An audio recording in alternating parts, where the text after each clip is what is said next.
Hola amigas y amigos, mirad lo que me he encontrado entre mis papeles, un viejo papiro con un texto de Platón, así que voy a proceder a comentarlo. Este sería el segundo comentario de texto sobre Platón. Yo no quiero venirme arriba, pero pienso que con los dos comentarios de texto y con los dos tutoriales, en unos 80 minutos, tendríais el material suficiente para, por lo menos, aprobar o responder, digamos, dignamente en un examen de Platón de nivel de bachillerato. Vamos a ver si lo conseguimos. Primero voy a recordaros las partes del comentario de texto. Hay distintas formas de agrupar esas partes. Cuanto más resumido, mejor. Yo lo he simplificado en 3, pero hay que tener en cuenta que luego cada capítulo puede ampliarse o puede tener otros epígrafes dentro de ese mismo capítulo, digamos. El primero es identificar y situar el texto y la obra. En este caso tenemos aquí, que es lo único que se ve, porque claro, como esto es un papiro muy viejo, solo se ve Platón, el sofista. Luego lo comentaremos en una pantalla completa. Pero con estos datos tenemos suficientes para abordar el primer punto. Después tenemos que pasar al segundo punto, el análisis descriptivo. Es decir, ¿qué hay que hacer en ese punto? Desmenuzar ese texto. Desmenuzarlo es analizarlo, es hacer una radiografía. ¿Para sacar qué? Bueno, en primer lugar el tema, hay que identificar el tema, si hay más de uno, los temas, las tesis que se defienden respecto a ese tema y la argumentación con la que se defienden esas tesis, ¿verdad? Luego viene un punto que puede ir entre el 2 y el 3, que es establecer la relación que tienen las ideas que aparecen en el texto con otras ideas del autor, que aunque no estén en el texto, se dan por entendidas. Pero ya digo, esto puede moverse del punto 2 al punto 3. Bien, el 3 es el análisis crítico.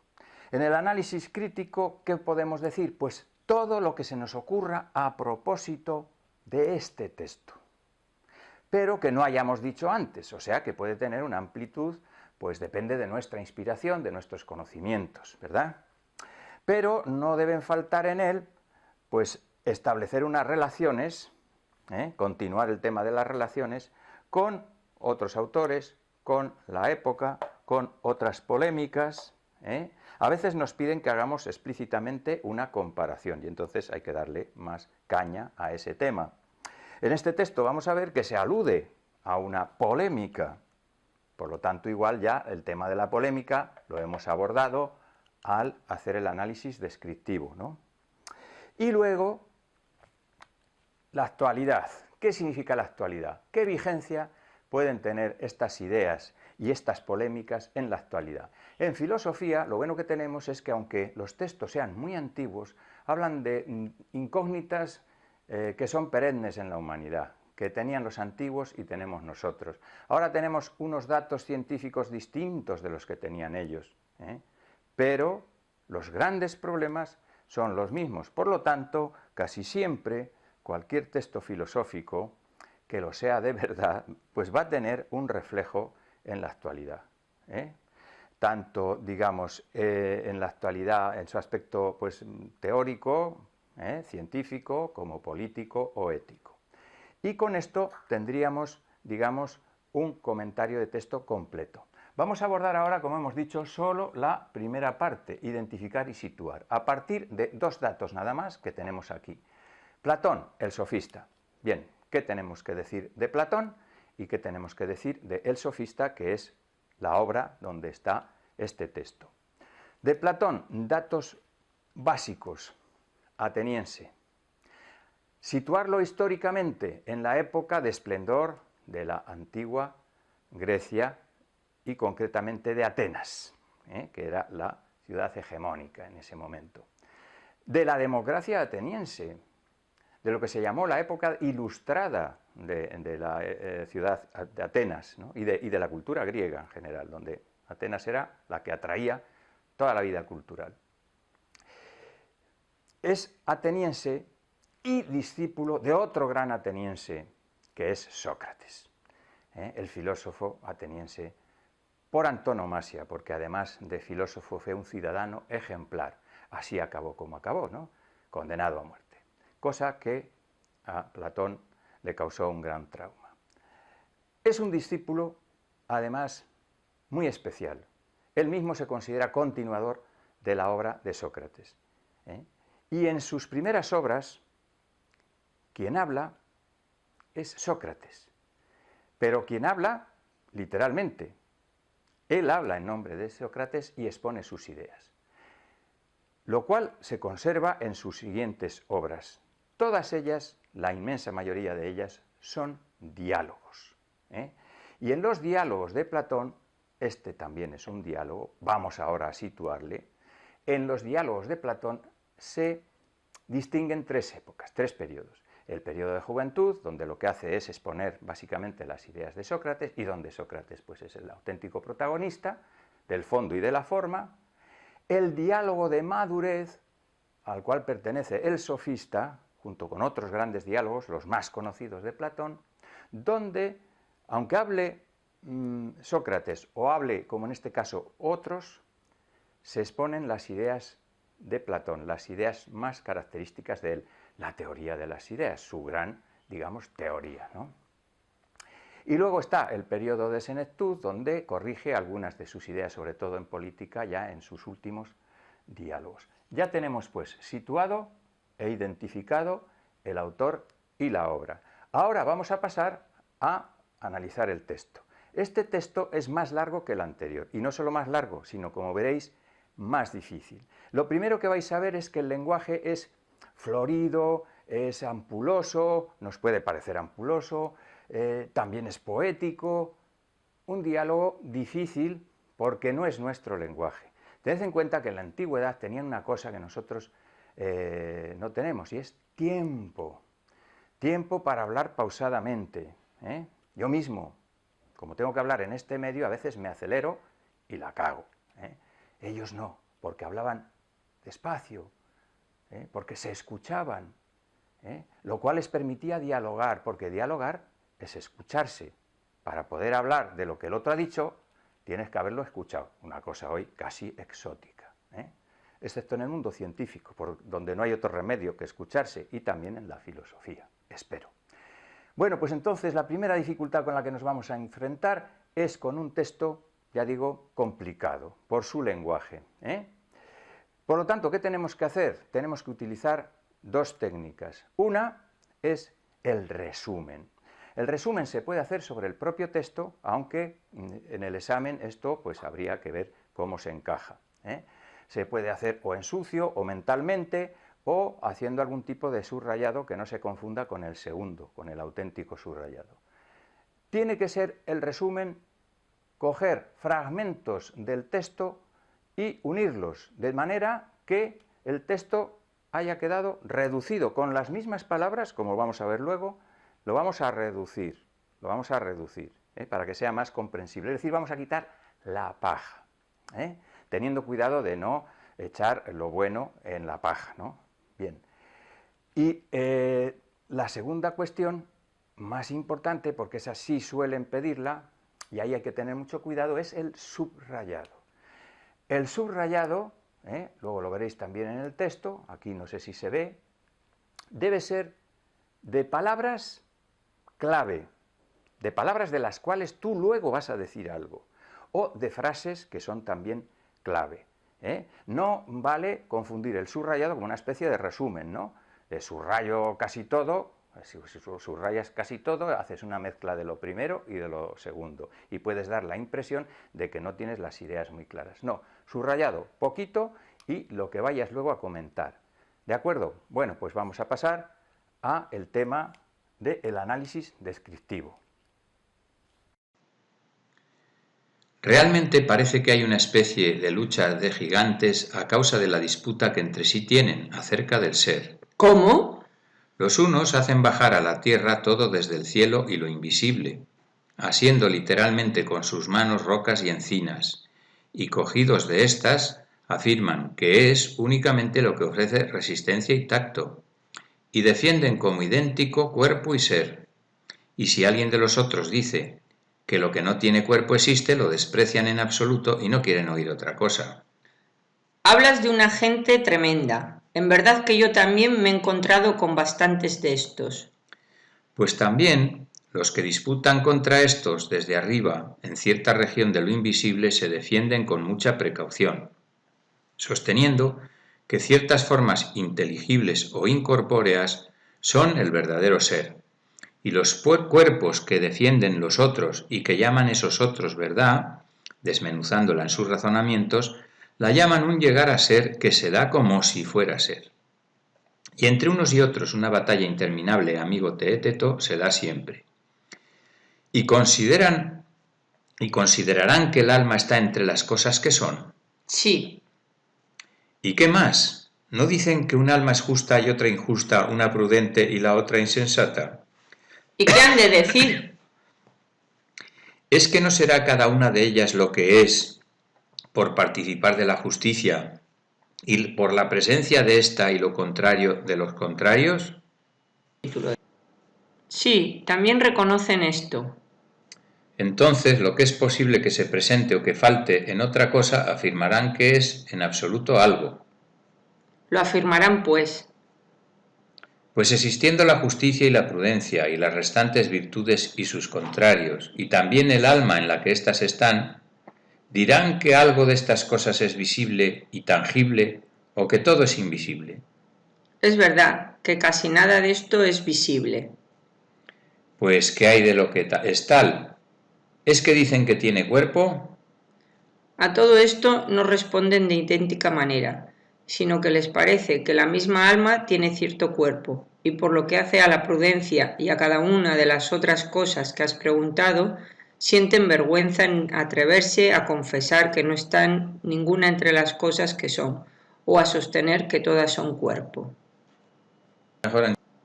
Ahora vamos a leer solo lo que está en negrita y vais a ver cómo forma un resumen del texto, más sencillo. Hay una disputa acerca del ser. Unos afirman que es únicamente lo que ofrece resistencia y tacto, y defienden como idéntico cuerpo y ser. Y si alguien de los otros dice que lo que no tiene cuerpo existe, lo desprecian. Los que disputan contra estos, la otra postura por lo tanto, se defienden sosteniendo que ciertas formas inteligibles o incorpóreas son el verdadero ser, y los cuerpos, que llaman esos otros verdad, la llaman, estos, los que están hablando ahora, un llegar a ser que se da como si fuera ser. Y considerarán que el alma está entre las cosas que son. Y responde Teéteto, sí. Vuelve a preguntar, ¿no dicen que un alma es justa y otra injusta, una prudente y la otra insensata? Pues se contesta, ¿y qué han de decir? ¿Es que no será cada una de ellas lo que es por participar de la justicia y por la presencia de esta y lo contrario por la de los contrarios? ¿Y qué han de decir? Responde Teéteto. Y seguimos. ¿Es que no será cada una de ellas lo que es por participar de la justicia y por la presencia de ésta, y lo contrario por la de los contrarios? Sí, también reconocen esto. Los otros también reconocen esto, ¿no? Que esto es razonable, que es verdad. Entonces, lo que es posible que se presente o que falte en otra cosa, afirmarán que es algo.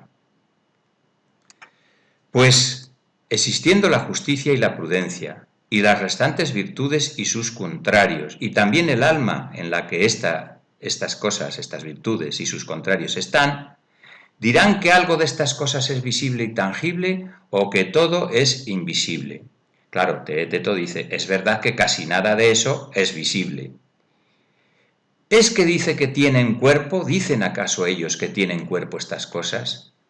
Entonces Teeteto responde, a todo esto no responden de idéntica manera los otros, sino que les parece que la misma alma tiene un cierto cuerpo, una cierta materia, y por lo que hace a la prudencia y cada una de las otras cosas que has preguntado, sienten vergüenza en atreverse a confesar que no están ninguna entre las cosas que son, o a sostener que todas son cuerpo. Bueno, ahora vamos a por la técnica del subrayado, pero claro, se debe subrayar, como ya os he dicho, lo menos posible y lo más esencial posible, de tal manera que luego pasemos ahí el foco de la explicación que tenemos que dar, ¿verdad? Se subrayan o palabras o frases que sean muy importantes o que sean imprescindibles, ¿no? A la vez que uno subraya, está ya haciendo el análisis del texto, el análisis descriptivo, recordad, está viendo cuál es el tema y está viendo cuáles son las tesis o la tesis principal y está viendo cuál es la argumentación, ¿verdad? Por eso aquí lo vamos a hacer todo junto. A la vez que subrayamos, vamos a ver el análisis descriptivo.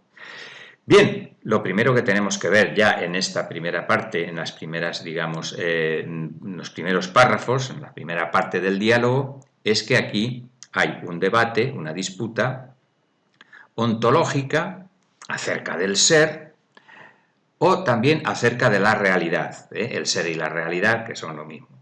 ¿Cómo es la realidad? ¿Quién es el ser? Por eso lo primero que vamos a subrayar es la palabra es, que en este caso significa es y existe, es decir, el sentido de lo que existe de la realidad. Es únicamente, dicen los unos, lo que ofrece resistencia y tacto. Y vamos a subrayar, defienden como idéntico cuerpo y ser. También lo subrayamos. ¿Por qué? Porque eso nos deja muy claro y muy identificado quiénes son los unos, los primeros. ¿Quiénes son? ¿Quiénes son los que dicen que el ser y el cuerpo, es decir, lo que tiene materia, es idéntico? Pues los materialistas, lógicamente. ¿Y quiénes son los materialistas de esta época? Pues son los atomistas. Espero que os hayan explicado, cuando expliquen Platón, el entorno de Platón, el contexto de Platón, la filosofía contemporánea de Sócrates, que es la de los atomistas, entre otros, y también es verdad que algunos sofistas pues eran también materialistas. El materialismo, ¿qué define? Define la materia como el ser. Todo ser está compuesto de materia. Y no quieren saber otra cosa. Seguimos más adelante a ver qué podemos subrayar. Pues vamos a subrayar algo que sea fundamental en los otros. En los otros. Y así identificamos quiénes son los otros.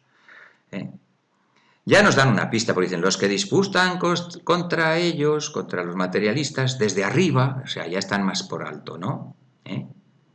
¿Cómo se defienden? Sosteniendo, y aquí está lo importante, que ciertas formas inteligibles o incorpóreas, es decir, espirituales, ideales, son el verdadero ser, es decir, justo de lo contrario del materialismo, el idealismo, ¿no? Formas inteligibles, es decir, racionales, e incorpóreas, es decir, espirituales. Esas son el verdadero ser. Tenéis ahí la segunda postura, el idealismo platónico. Ya tenéis el tema. El tema es la argumentación del idealismo platónico contra el materialismo. Ahora vamos a ver cómo ese tema se defiende. Dice, lo que los materialistas llaman ser, lo que ellos llaman ser, en realidad es una imitación, es como si fuera un ser. Es decir, los objetos materiales no son el verdadero ser para los idealistas, son una imitación. Este es un concepto fundamental en la filosofía de Platón. El mundo físico, si tiene algún orden, si tiene algún sentido, si tiene alguna formalidad, es porque imita el mundo superior, que es el mundo de las ideas, la tesis principal de la teoría de las ideas de Platón. Y ahora vamos a ver la argumentación. Vamos a ver cómo trata Platón de poner en un aprieto a los materialistas, de encontrarles una contradicción. Y vamos a ver cómo se despliega esa argumentación. No dicen los materialistas que un alma es justa y otra injusta, una prudente y otra insensata. Ese va a ser el punto de partida para pillarles, por decirlo así, en un aprieto, para meterles en un aprieto a ellos y tratar de llevarles a su terreno. Y seguimos leyendo. Efectivamente, si un alma es justa y otra es injusta, es porque son diferentes, ¿eh? Tienen virtudes diferentes. Este es un tema importante, que lo vamos a ver en el siguiente párrafo. Es que no será cada una de ellas lo que es decir, justa, injusta, virtuosa o no virtuosa, por participar de la justicia y por la presencia de ésta, y lo contrario por la de los contrarios. Es decir, los contenidos del alma, las virtudes y las cosas que son contrarias a la virtud, son elementos que participan. El otro concepto fundamental en la idea de la realidad de Platón, la realidad bipolar, ¿no? La realidad de las ideas y la realidad de las cosas. ¿Qué pasa con las cosas? ¿Qué pasa con lo que hay en este mundo? ¿Qué pasa, entre otras cosas, con las virtudes del alma? Que participan de ideales como la justicia, de ideales como la justicia. Es decir, hemos visto antes el concepto de imitación y ahora vemos el concepto de participación. Los dos expresan la relación que hay entre un mundo, el dualismo platónico, un mundo, el mundo de las cosas, ¿no? Y el otro mundo, el mundo de las ideas. Por eso hemos subrayado la palabra participar. Bien, y a partir de aquí se despliega el tema en el cual Platón intenta llegar a una contradicción en el planteamiento de los materialistas. ¿Por qué? Porque si admiten que las virtudes están en el alma, que en cierta medida las virtudes son el alma, ¿qué sucede? Vamos al párrafo último, donde está la clave. Sucede que tendrán que admitir que el alma tiene en cierta manera un cuerpo, ¿no? Lo cual para ellos era una cierta contradicción. Siempre habían definido el alma como algo espiritual, es decir, como algo diferente al cuerpo, ¿no? Por lo tanto, ahí intenta llevarles al terreno de la contradicción, ¿no? Efectivamente, tenemos que saber, y ya lo dijimos en el tutorial correspondiente, que para los atomistas las almas también estaban compuestas de átomos, es decir, de materia, aunque ellos decían era una materia finísima. Por lo tanto, es lo que decían los atomistas. El alma, hasta cierto punto, es también cuerpo, es también materia. Pero luego sigue la contradicción, o el intento de hacerles caer en una contradicción, porque dice, preguntado por las cosas que hay en el alma, es decir, las virtudes, sienten vergüenza en atreverse a confesar que no están ninguna entre las cosas que son, es decir, que son materia, porque claro, la virtud es materia, ¿alguien la ha visto? O a sostener que todas son cuerpo, lo cual también es contradictorio, ¿no? Porque son un cuerpo sin materia, si nadie la ve, si nadie la toca, si no se puede asir, si no tiene materia, ¿cómo puede existir? Es decir, intenta llevarles al terreno de una contradicción, partiendo de que hay cosas que son reales, para Platón desde luego las más reales de todas, y que no tienen materia, que no tienen corporeidad, que son ideales. La solución de Platón es, como veis, y hemos ya señalado muchas veces, la solución del dualismo. Es que la realidad es, digamos, dual. Y en un lado están las esencias puras, las ideas intangibles, racionales, perfectas, y en el otro lado están las cosas que las pobrecillas lo único que pueden es tratar de imitar o de participar de ese otro mundo ideal que es el único que las puede dar sentido y orden. Bueno, vamos a por la tercera parte, el análisis crítico. Antes, recordad, lo he puesto aquí para que tengáis constancia de ello y podáis hacer como una especie de mini repaso o resumen del comentario de texto, lo que hemos hecho hasta ahora. Identificar y situar texto y autor. Datos básicos. Los datos básicos que hemos puesto son Atenas, Sócrates, hemos marcado la época, la dijimos sin situar los siglos, pero se venía del contexto, ¿no? El siglo de Pericles, la época de esplendor de Atenas, que son siglo IV antes de Cristo, V, porque Sócrates es anterior, claro, era su maestro.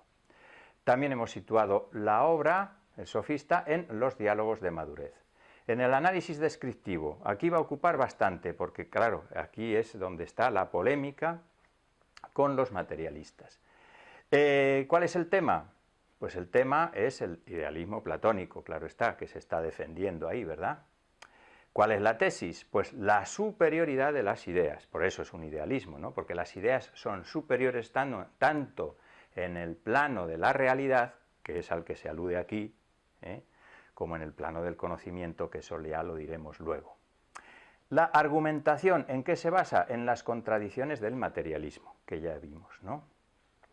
Las relaciones que tiene este texto con las ideas de Platón, claro está, con la teoría de las ideas, con el dualismo platónico, con eso de que hay dos realidades, pero una de ellas es superior.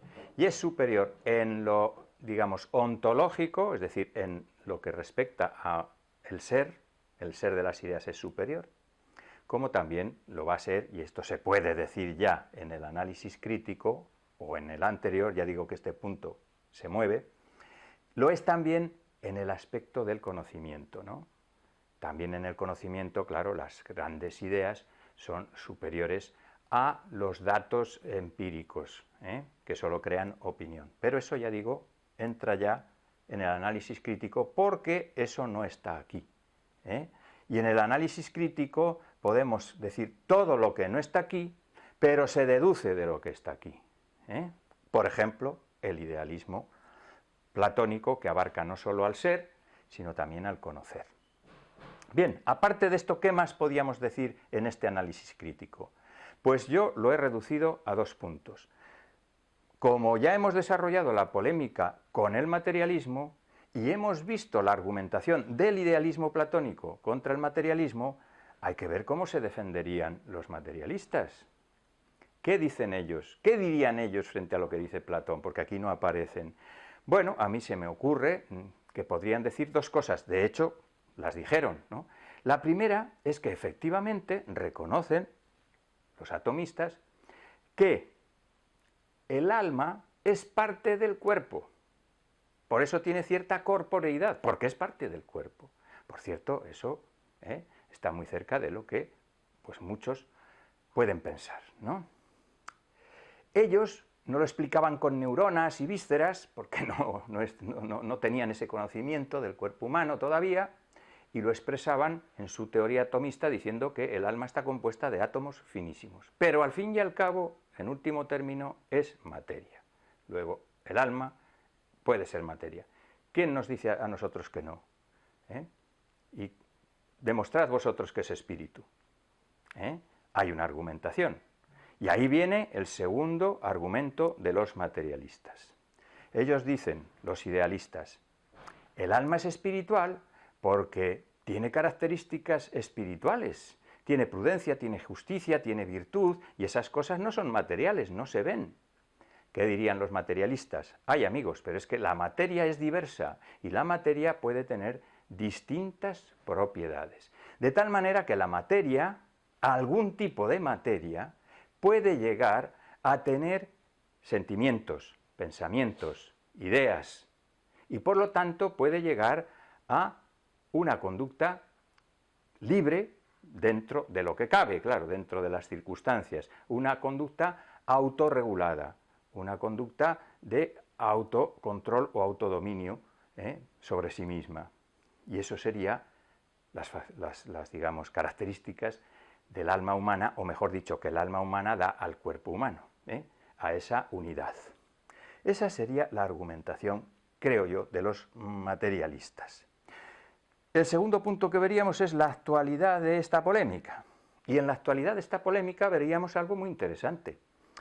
Y es que la ciencia tiene un punto de vista más cercano a los materialistas, atomistas, pero hay un pensamiento muy presente en el mundo actual, que es sobre todo religioso, también ciertas místicas, ¿no? También algunas filosofías muy cercanas a la mística, que están más cerca de Platón. Por lo tanto, la actualidad de ambas ideas es total, seguimos en lo mismo. Si vamos a lo que dicen los biólogos, los psicólogos, los científicos, pues nos dicen que el alma, o sea, y el cuerpo son una unidad biológica. El ser humano no es un alma y un cuerpo, ¿no? Como si fuera un coche y su conductor. No piensa así la ciencia, en absoluto. Piensa que es una unidad biológica.